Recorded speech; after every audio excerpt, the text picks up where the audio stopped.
France dans tous ses états. Tandis qu'une partie du vignoble français peine à se remettre de la pandémie du Covid-19, la filière doit aujourd'hui affronter différentes crises climatiques, écologiques et diplomatiques, puisqu'elle est aujourd'hui en proie aux menaces de sanctions de Donald Trump d'un côté et à la concurrence parfois déloyale, sans parler des innombrables investissements chinois. On en parle avec Bruno Dory, patron d'un vignoble bordelais. Bonjour monsieur.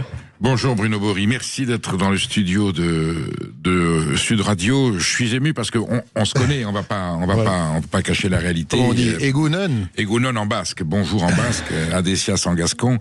Vous êtes propriétaire du château du Cru Bocaillot, qui est un grand cru classé de Saint-Julien, un vin pour lequel j'ai beaucoup d'estime.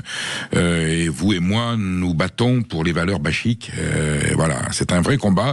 Il y a de grands instants de partage et d'amitié, et il y a aussi des combats parce que la viticulture française, le vin de France, la viticulture française sont attaqués, et là on est confronté depuis quelques années, quelques mois, tous azimuts, à des phénomènes sociaux, des comportements, une ligue anti-alcoolique très agressive, où on dit que le vin c'est de l'alcool qui tue, le marché qui commence à devenir compliqué, et puis là dernièrement l'Amérique qui s'en prend au vin de France quand Monsieur Trump veut punir, il fait pampan cucu sur les fesses de nos produits emblématiques, notamment le vin de France. Grand cru classé de Saint-Julien, ça a été la gloire, bien entendu. Je parle d'aristocratie avec tout le respect que je vous porte de cette grande litanie des grands crus bordelais. Saint-Julien, petite appellation entre Saint-Estèphe et Pauillac, justement, et Margaux, voilà, par là. Un peu moins connu des quatre, mais tellement fine, tellement subtile. Comment se porte aujourd'hui, j'allais dire, le Saint-Julien en général, les grands crus de Bordeaux et le Bordeaux en particulier.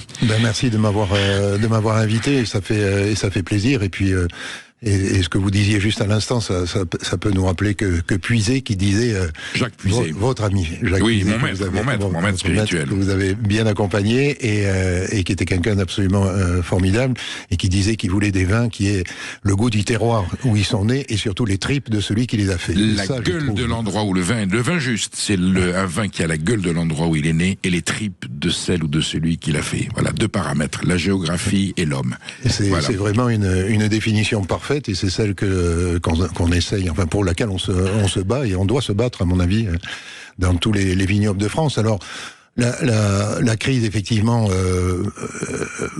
en fait, pour tout dire, on a quand même des beaux espoirs qui arrivent devant nous, donc on n'est pas obligé d'avoir une sinistrose, même si effectivement on est parfaitement conscient qu'il y a des difficultés ici et là. Alors, on peut quand même pas s'empêcher de regarder la globalité peut-être de la production du vin dans le monde, et on a vu tous des photos de la Californie qui ramassait pas ses vendanges cette année. Oui. Nous on est obligé de les ramasser, donc on les ramasse, mais effectivement souvent c'était pour faire des vins qui sont restés dans le cul. Mais il y a des beaux signes.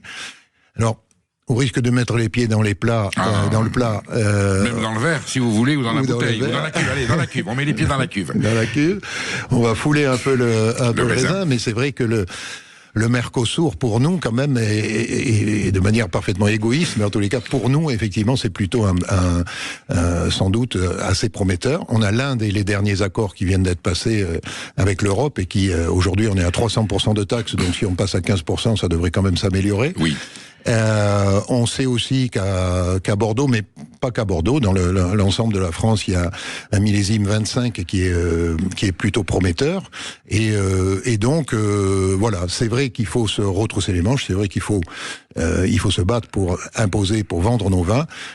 Mais on peut avoir une lueur d'espoir au bout du tunnel. Mais par principe, un traité international, si les normes et les codes sont mutuellement respectés, il n'y a pas de problème.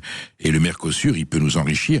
Ce qu'on peut pas accepter dans le Mercosur, c'est d'importer des produits dont la composition est interdite en Europe, et qui donc de fait sont moins chers, et qui vont non seulement ruiner des activités, mais vont créer une concurrence qui va être encore plus ruineuse pour les producteurs. Donc que les grands crus bordelais représentent la France, ils ont toujours exporté, et ils ont toujours été l'image de la France, même s'ils atteignent, alors mon cher Bruno Bory, ils atteignent des prix tels, parce que l'offre et la demande fait que les prix ont explosé, qui fait que nous, braves paysans moldaves de France, nous ne pouvons plus nous les offrir.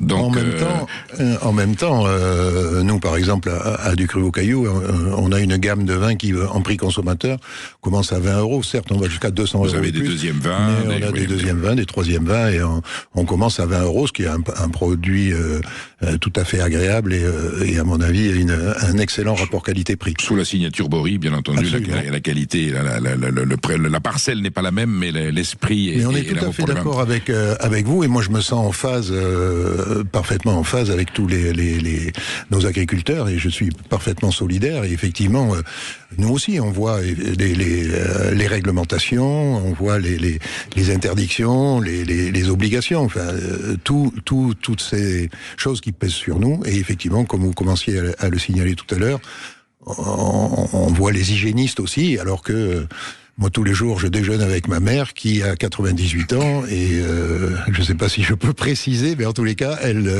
est très contente de boire du vin et tout va très bien. Peut-être que c'est parce qu'elle boit du bon vin modérément, certainement pas mal de Du Cru au Caillou, qu'elle est encore en bonne santé à cet âge. Pour autant, Bruno Bory, au sommet de la pyramide bordelaise, ça se passe bien et on s'en réjouit, même si vous subissez quand même une concurrence d'autres.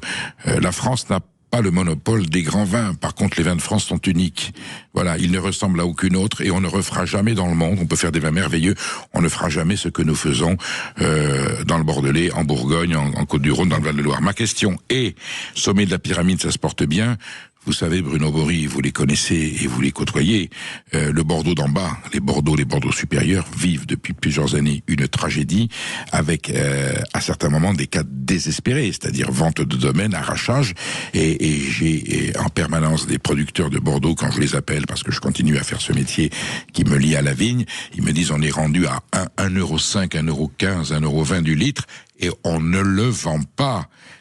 Et à Paris, vous avez du mal à trouver dans les restaurants des Bordeaux supérieurs, parce qu'on considère que c'est ringard, que c'est hors norme, vaut mieux des Pixel qui sont des vins formidables, mais des vins de Loire, des vins du Rhône, on trouve plus de Bordeaux supérieur, on n'arrive pas. Qu'est-ce qui s'est passé dans la viticulture bordelaise en bas les entrées de gamme, Bordeaux supérieur?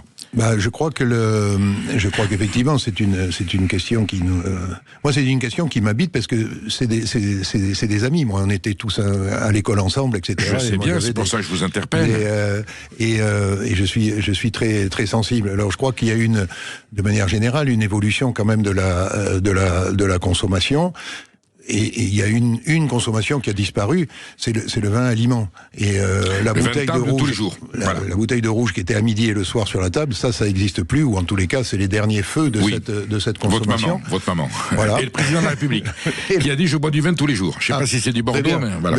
On espère. Vous voyez, quelquefois, il dit des choses sensées et agréables. Oui, mais j'en suis ravi. Et voilà, et c'est vrai que Bordeaux, Bordeaux a su réagir quand même, hein, puisque de 120 000 hectares, on est passé à 80 000 hectares en très peu de temps. Les prix, effectivement, ont été effondrés. Mais je crois qu'il faut garder. Je crois qu'on va y arriver. Il y a eu des surstockages, il y a eu des, et puis quand même, on est dans un contexte mondial qui est compliqué. Et on peut pas dire que tout ça facilite le commerce et ça facilite les échanges. Donc effectivement, il faut se refermer un peu, prendre les coups, faire un peu la tortue, et voilà. Mais je crois que les Bordeaux, moi je suis très fier de Bordeaux. Je suis très fier de Bordeaux Sciences Agro qui produit des ingénieurs de tout premier plan. Il y a une œnologie qui vraiment est dans le vignoble jusqu'au bout, et il y a des vins, même dans les entrées de gamme, qui sont formidables. Il y a eu des écoles d'œnologie bordelaise, je ne veux dénigrer personne, je fais allusion à Michel Rolland qui a été une star de la vinification.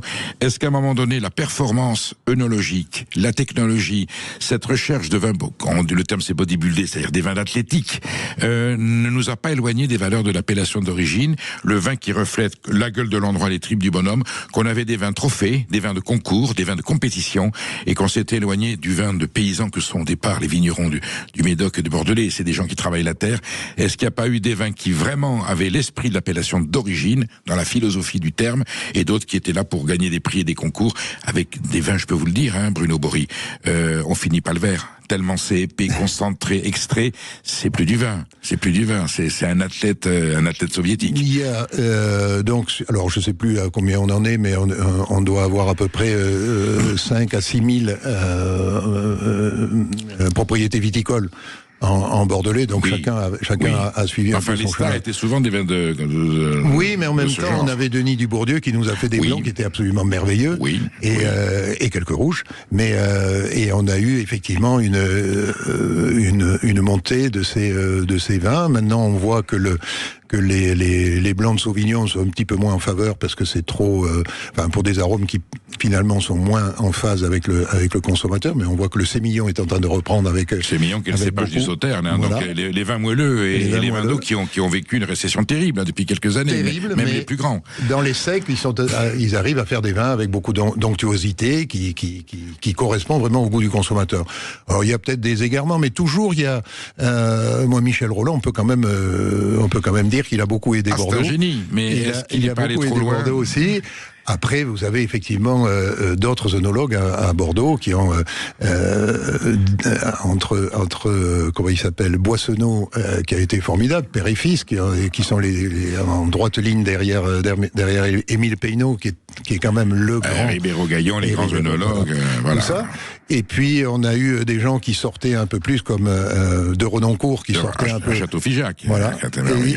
Donc il y a Bordeaux justement, je crois que c'est ça, c'est cette émulation. Vous avez des gens qui sortent un peu de partout, qui essayent de faire des vins qui soient. N'oublions pas qu'il y a eu le phénomène de ce journaliste critique américain Robert Parker qui a créé une inflation, mais qui a peut-être poussé les Bordelais à adapter les vins de Bordeaux au goût américain, qui sont des vins ensoleillés, capiteux et riches. Peut-être qu'il y a eu à un moment donné, il y en a qui sont enrichis. Il y a peut-être une dérive. Peut-être que vous remettez les pieds sur terre. Peut-être le climat aussi nous a amené à faire des choses un peu plus. Trop de soleil peut faire du mal au vin, comme pas assez de soleil. Mais oui, mais je crois que les gens sont honnêtement. Enfin, moi, quand j'étais hier avec mon ami Henri Dubosc, que je pense que le homard busé, il n'a pas changé de style et qu'il est toujours parfait. Et justement, le consommateur est là et il me disait avec une certaine satisfaction qu'il avait réussi ses ventes en primeur cette année de manière tout à fait raisonnable. Donc je crois qu'il y a quand même des gens solides. Vous restez fidèle à la tradition et le Bordeaux restera toujours l'image des grands vins de France. Merci Bruno Maury d'avoir été avec nous aujourd'hui. Je reçois maintenant Yvan Rioufol qui va nous mettre les mots et les noms qui sont les siens pour désigner la révolte la révolution des oubliés. Est-ce que le peuple français va se rebiffer à force d'être gouverné par des gens incompétents et baladé par une élite qui ne lui dit pas la vérité et qui l'a peut-être beaucoup trompé. À tout de suite. Ça s'est passé dans les